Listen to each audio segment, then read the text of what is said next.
ये बाइज़ इज्जत भी है कि मुझे आने का इस सरजमीन पे मौका मिला।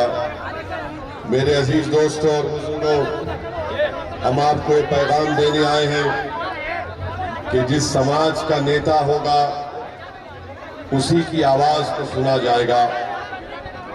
जिस समाज का नेता नहीं होगा उसकी आवाज को नहीं सुना जाता। मैं आपको एक बात बताने आया हूं कि सरकारें बदलने से आपका नेता नहीं बन जाता।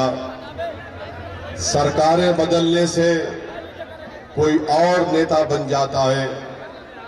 किसी नेता के गाड़ी के पीछे भागने से नेता नहीं बनता।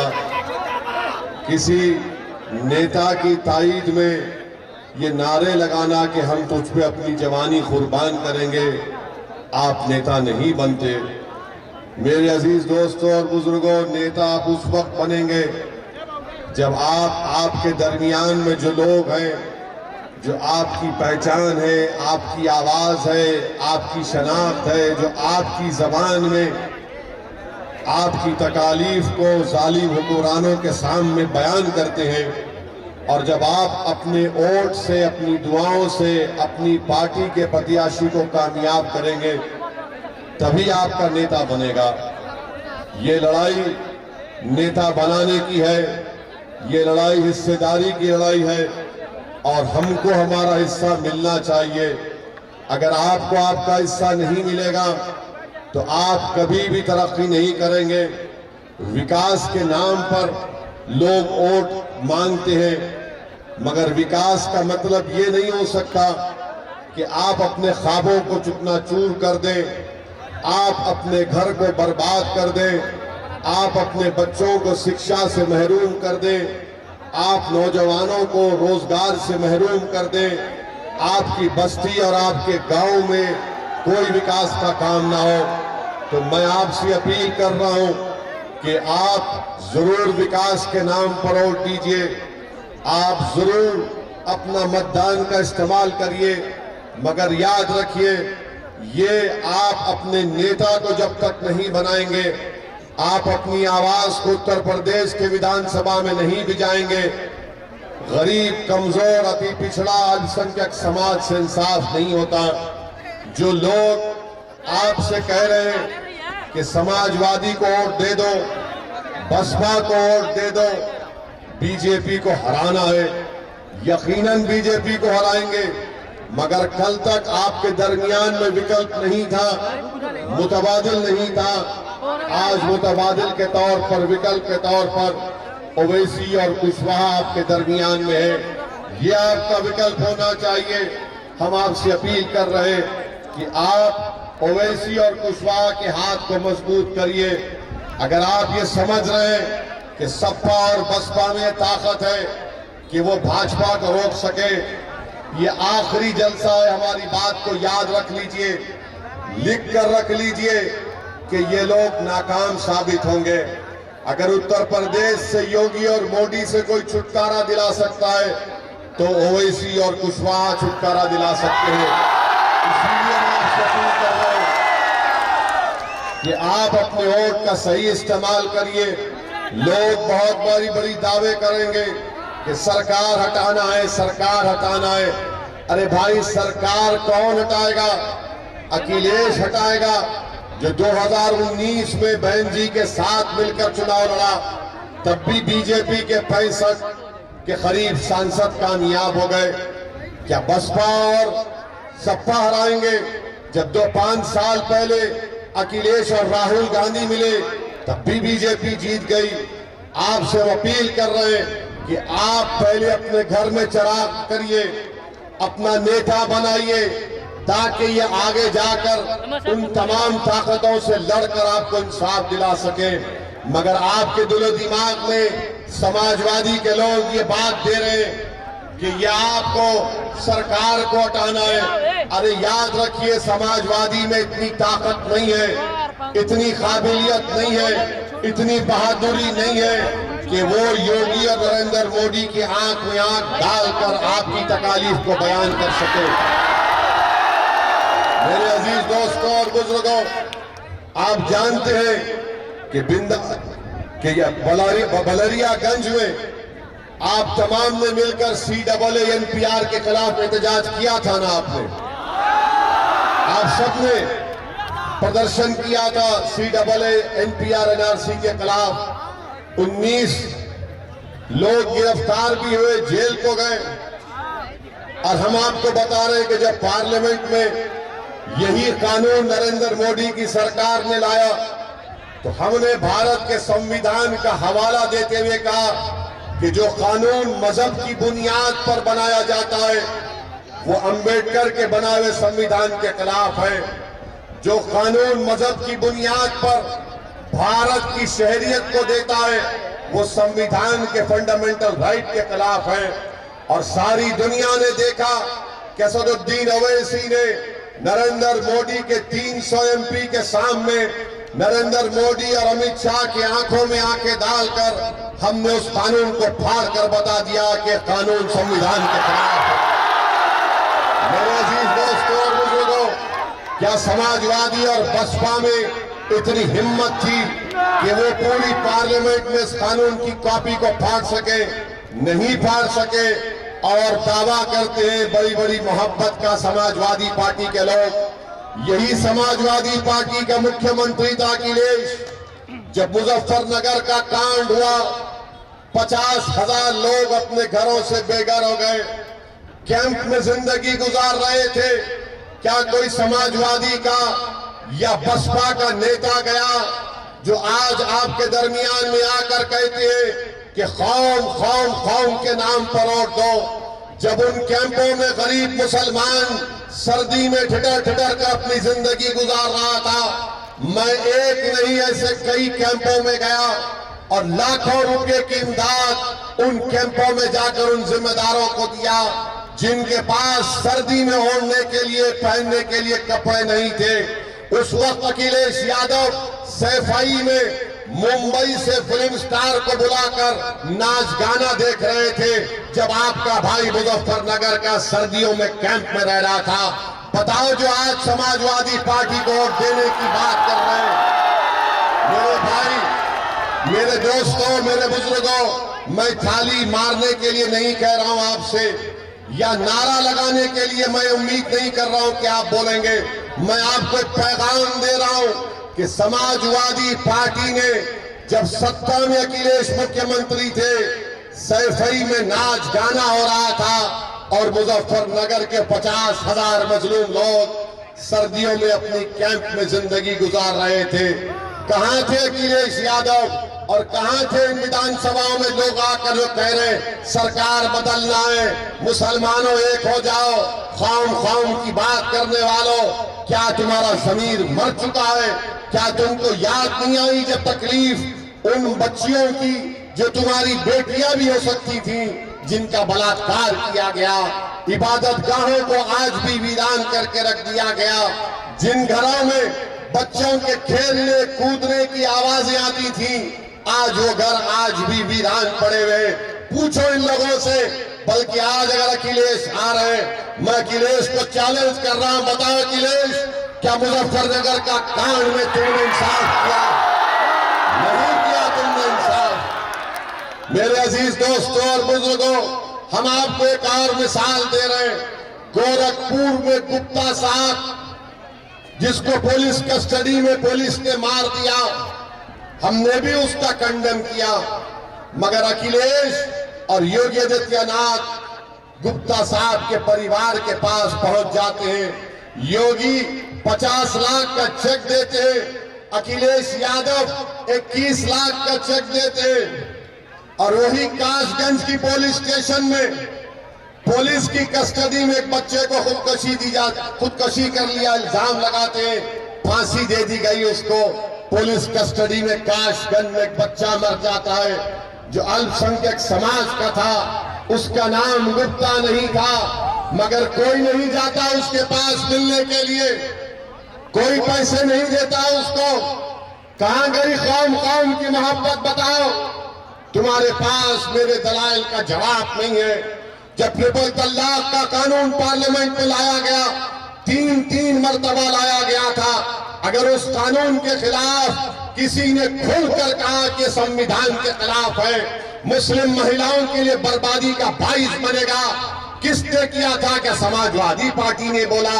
नहीं, बोलने वाले का नाम असदुद्दीन अवैसी था। मेरे अजीज दोस्तों, यही समाजवादी पार्टी थी, यही समाजवादी पार्टी है। यूएपीए का कानून 2019 जुलाई में अमित शाह लेकर आए। उस कानून में दिल्ली में एनआईए का इंस्पेक्टर बैठकर किसी भी आपके बलरियागंज के एक नौजवान को आतंकवादी घोषित कर सकता है बगैर कोर्ट के फैसले के। क्या मुलायम सिंह यादव ने उठकर अमित शाह की तारीफ नहीं की, वोट नहीं दिया? किसने उसकी मुखालिफत की? ओवैसी ने और इम्तियाज जलील ने उसकी पार्लियामेंट में मुखालिफत की। आज अखिलेश यादव से पूछा जाता है मीडिया की तरफ से कि बताओ हिजाब और निकाब के मामले में, हिजाब और निकाब के मामले में आपकी राय क्या है? तो अखिलेश यादव का वीडियो जनता ने देखा कि अखिलेश कह रहे हैं कि सुनाई नहीं दे रहा। आपने सुना, देखा उसको? अखिलेश यादव का वीडियो देखा आपने? जिसने नहीं देखा जाकर देखे यूट्यूब पर। अखिलेश यादव हिजाब और निकाब पर बोलने से कतराते। क्यों कतराते? कि कहीं बीजेपी का वोटर नाराज ना हो जाए। हिजाब और निकाब पर नहीं बोलते कि कहीं मोदी और योगी नाराज ना हो जाए। जब हमसे पूछा गया, हमने कहा हम ना मोदी की परवाह करते, ना योगी की परवाह करते, हम भारत के संविधान की परवाह करते हैं। और हमने कहा कि जब तक हम जिंदा रहेंगे, सर पे टोपी भी रहेगी, दाढ़ी भी रहेगी, हिजाब भी हमारी बेटी और मां पहनेगी, निकाब भी पहनेगी, कोई माई का लाल हमको रोककर धिक्कार बताएगा उसको। मगर अखिलेश को नहीं सुनाई दिया। अखिलेश को किसकी आवाज सुनाई दी गई? उस वाहियात शख्स की आवाज सुनाई दी जिसने योगी आदित्यनाथ की मौजूदगी में, जो हिंदू युवा वाहिनी का मेंबर था, जिसने मन से अपने भाषण में कहा कि मेरा बस चले तो मैं मुसलमान कब्रिस्तान से मुस्लिम महिलाओं की लाशों को निकालकर उनकी अस्मत रेजी करूं, उनका बलात्कार करूं। आज वो शख्स अखिलेश के बाजू में खड़ा हुआ है। बताओ, कौम की बात करने वालों, अगर तुम्हारी मां के बारे में कोई कहता जो दुनिया में नहीं है कि तू उसको खबर से निकाल कर ऐसा करूंगा, बताओ तुम्हारे में इंसानियत मर चुकी है। तुम बात करते हो सरकार बदलेंगे, क्या तुम्हारी मरी हुई मां की, तुम्हारी बहन की इज्जत नहीं है? कहां मर गया तुम्हारा जमीन? कहां मर गई तुम्हारी गीरत कि जिसने हमारी मां और बहनों के बारे में ना शनाब बका, वो अखिलेश के साथ खड़ा हुआ है। और तुमसे कहा जा रहा है कि सपा को वोट दो। जब तुम 7 तारीख को जाओगे, मेरी इस तकरीर के जुमले को याद रखना मेरे अजीज दोस्तों और बुजुर्गों, याद रखना मेरी इस बात को। और अखिलेश यादव का मामला क्या है कि गांव में कहावत है, अखिलेश यादव पे पूरी उतरती है। वो गांव की कहावत यह है कि बहुत मायानी बिटिया सास, बहुत मायानी बिटिया सास, कांडा लेके पहुंचे आस। ये अखिलेश यादव पे उतरती है। अखिलेश यादव अपने मंच पर देख लो उनके, तुमको कोई मुसलमान नजर आता? देखा तुमने तस्वीर में? अब जो बोलते कौम सरकार बदलो, अरे अभी सत्ता में नहीं है तो तुमको बाजू नहीं खड़ा करना चाहता है। अभी सत्ता में नहीं है तो तुम्हारे वजूद को नहीं मानता। अभी सत्ता में नहीं है तो तुम्हारे हिजाब और निकाब के बाल के बारे में बोलने से डरता है। क्या करोगे तुम जब? इसीलिए हम कह रहे हैं सरकार बदलेंगे, मगर याद रखो, जब तुम घर तामीर करते हो ना, घर की तो बुनियाद तुम बनाते हो, बुनियाद के बगैर तो घर नहीं बनता ना। तो नेता भी तुम्हारा बुनियाद है। जब तुम्हारी बुनियाद मजबूत होगी तो तुम्हारा घर भी मजबूत रहेगा। अखिलेश क्या कहते कि मुसलमान दरी बिछाओ, क्या तुम दरी बिछाओगे? अखिलेश कहते हैं कि मुझ पर अपनी जवानी कुर्बान करो, क्या तुम जवानी कुर्बान करोगे? असदुद्दीन अवैसी आपसे कह रहा है कि आपकी जवानी मुझ पर कुर्बान मत करो। मेरी जिंदगी पर 2 बार हमले हो चुके, मुझ पर हमला क्यों किया जा रहा है? क्योंकि मेरी जिंदगी का मकसद एक ही है कि जब तक अल्लाह मुझे जिंदा रखेगा मैं गरीब, मजलूम और कमजोरों की लड़ाई लड़ूंगा। और अगर मेरी मौत आएगी तो इंशाअल्लाह इन गरीब मजलूमों को फायदा होगा। ये मेरी जिंदगी का मकसद है। मेरे अजीज दोस्तों और बुजुर्गों, आपसे हम अपील कर रहे हैं कि मुत्तहिदा अपने वोट का इस्तेमाल करिए। कोई लोग बोलेंगे कि ओवैसी तुम उत्तर प्रदेश को आकर ज्ञान बांट रहे हो, बताओ तुमने हैदराबाद में क्या किया? मुलायम सिंह यादव आजमगढ़ के सांसद थे। अब अखिलेश यादव हैं। इनसे पूछो तुमने कौन सा ऐसा 5 काम गिना दो मुलायम सिंह और अखिलेश यादव जो तुमने बहैसियत सांसद आजमगढ़ की जनता के लिए किया। 5 काम गिना दो। 5 काम नहीं गिना सकते, मगर आपसे कह रहे हैं कि आंख बंद करके वोट दे दे, आंख बंद करके वोट दे दे। मेरे अजीज दोस्तों और बुजुर्गों, हम हैदराबाद की पार्लियामेंट सीट से 4 मरतबा हैदराबाद की आवाम ने हमको कामयाब किया अल्लाह के फजलो करम से। हम उनको सलाम करते हैं, शुक्रिया अदा करते हैं। हमने क्या काम किया आपको बताते हैं। हमने अपने एमपी के फंड से सिर्फ एक विधानसभा की मिसाल दे रहे हैं। हमने 10 करोड़ की लागत से बच्चियों के लिए जूनियर और डिग्री कॉलेज बनाया। उस विधानसभा का नाम कारवान है, उस मुकाम का नाम गोलकुंडा है। उसमें बच्चियां पढ़ती हैं, कोई हिजाब पहनकर पढ़ती है, कि बगैर हिजाब पहन के 100 से तकरीबन 500-600 बच्चियां रोज आती हैं, पढ़ती हैं वहां पर। ये काम हमने किया। कोई पूछेगा चलो तुमने शिक्षा में किया, तुमने क्या ड्रेनेज की लाइन का काम किया? उसी विधानसभा में आप देखेंगे आज से 15-20 दिन के बाद 280 करोड़ की लागत से एक नई ड्रेनेज की लाइन डाली जाएगी पूरे विधानसभा में, खाली एक विधानसभा में। ये काम हमने किया एक विधानसभा की। लोग बोलेंगे ठीक है, तुम्हारी पार्टी ने क्या किया? हमारी पार्टी ने क्या किया हम बताते हैं आपको। हर साल हम लोग, जो तेलंगाना प्रदेश से मैं आता हूं, वहां पर जो उर्दू के गवर्नमेंट के स्कूल हैं, सरकारी स्कूलों में हम लोग हर साल 10,000 गरीब बच्चों में स्कूल का बैग बांटते हैं। सुनिए, स्कूल के बैग में 6 लॉन्ग बुक, एक कंपास बॉक्स वो देते हैं बच्चे और बच्चियों को।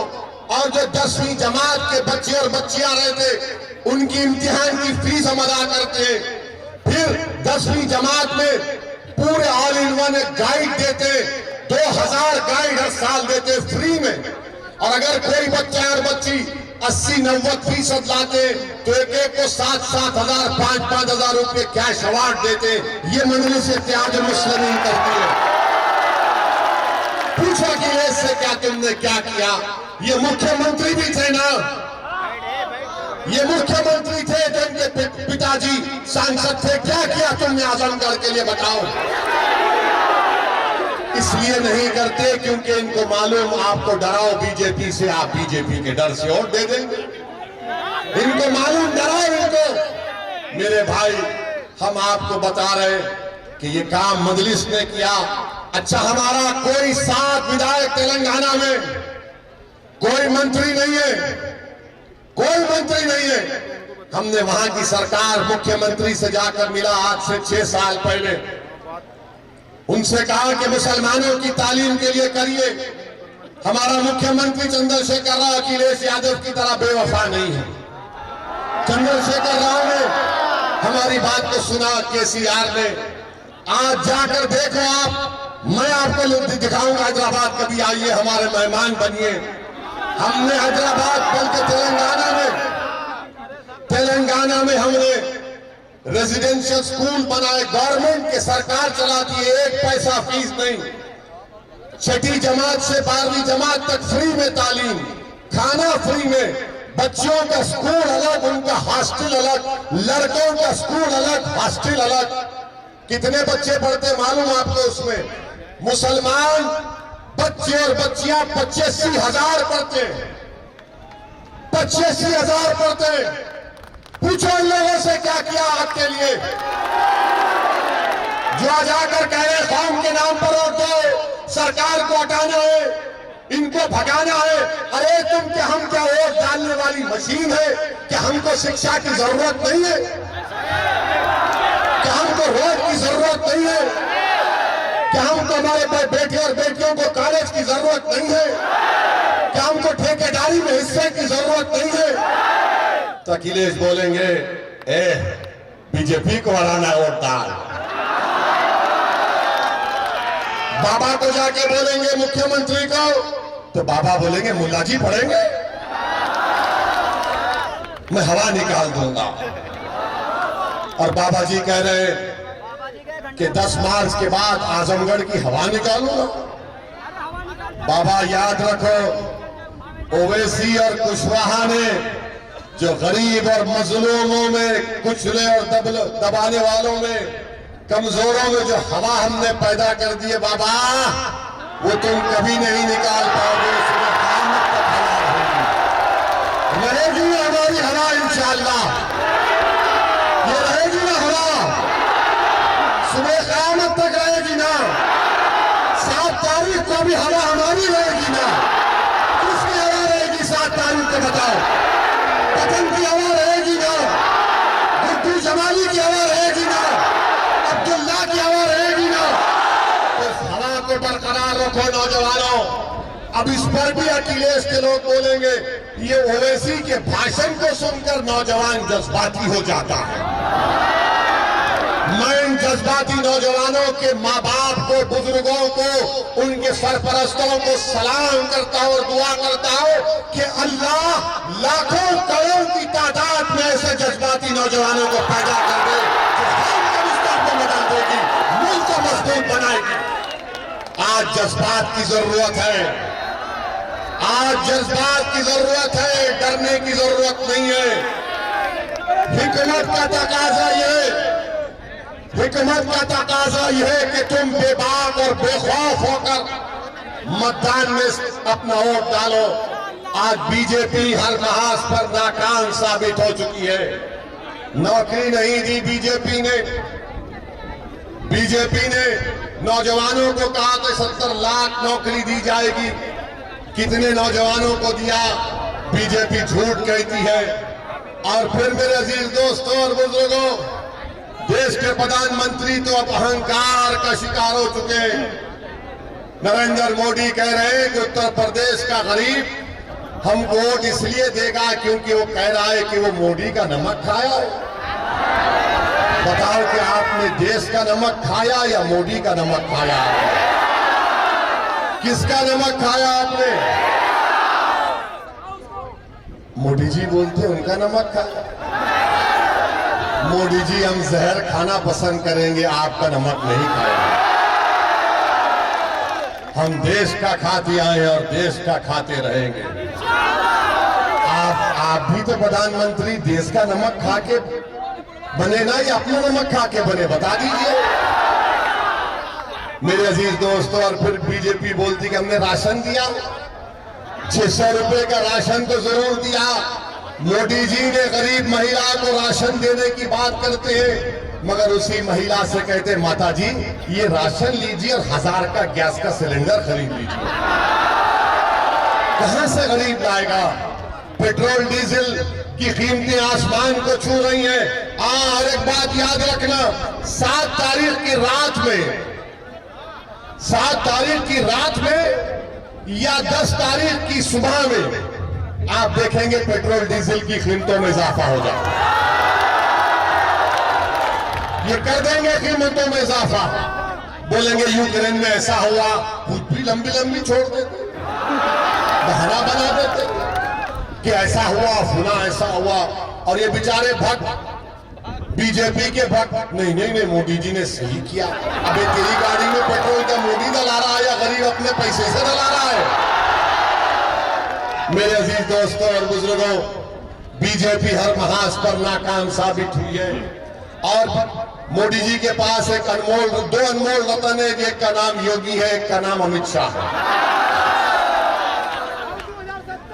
अमित शाह ने क्या कहा? क्या कहा? दिया।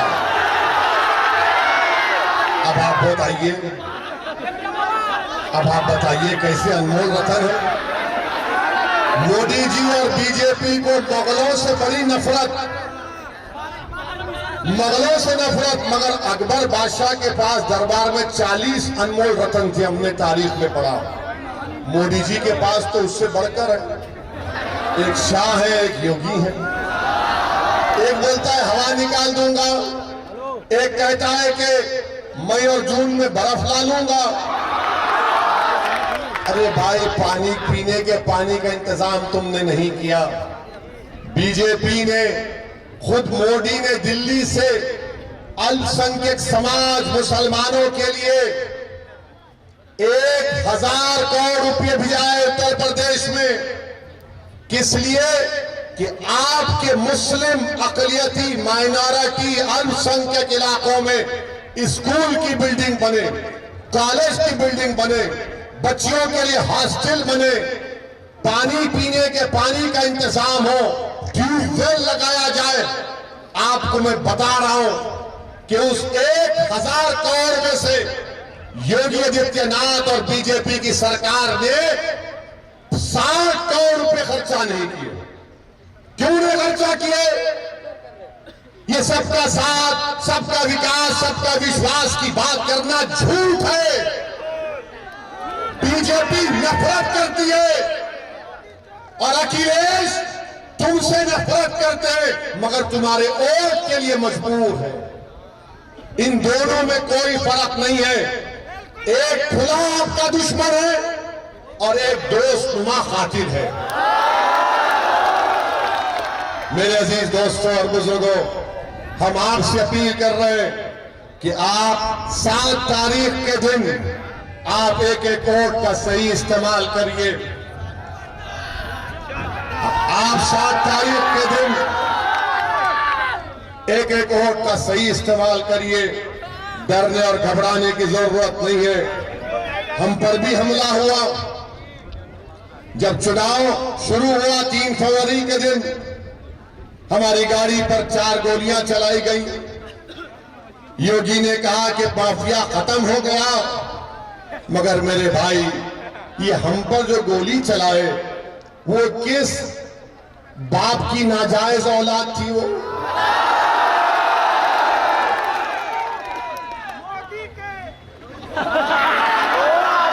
तो हम नहीं कह रहे, आप समझ गए। मगर वो कहां के क्रिमिनल थे? गोली चला दी हम पर। मगर मेरे भाई, लोग बोलते ओवैसी किसी मजहब के खिलाफ है। जब किसी पर गोलियां चलाई गई तो हमने पार्लियामेंट में किसी समाज के बारे में बोला? किसी के बारे में बोला? हमने ये पूछा कि इनको कट्टरपंथी कौन बनाया, कौन इनके हाथ में बंदूक को थाम दिया, कौन इनके दिलों से संविधान की इज्जत को खत्म कर दिया? ये कौन है वो लोग जो बैलेट पर नहीं गोली पर भरोसा रखते हैं? और हम आपको बता रहे हैं कि उस वक्त से आज तक हम पर बहुत दबाव पड़ा। हमारे घर वाले, हमारे दोस्त, हमारे खानदान के लोगों ने कहा कि तुम्हारी जान को खतरा है। हमने कहा कि जान अगर है तो अल्लाह हिफाजत करेगा, और जिस दिन अल्लाह फैसला कर लेगा जाना, हम चले जाएंगे।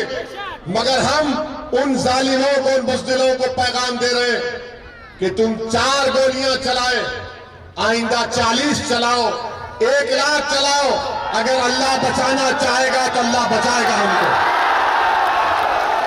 हमको परवाह नहीं है हमारी जिंदगी की, अल्लाह हमारे लिए काफी है। हम यहां तक पहुंच चुके हैं, जिंदगी का सफर यहां तक आ चुका है, ये अल्लाह का करम है। अब हम पीछे नहीं मुड़ेंगे, पीठ नहीं दिखाएंगे, इनकी गोलियों के डर से पीठ नहीं दिखाएंगे। हम सीना दिखाते आए हैं, हम हमेशा सामने थे, इंशाअल्लाह सामने रहेंगे।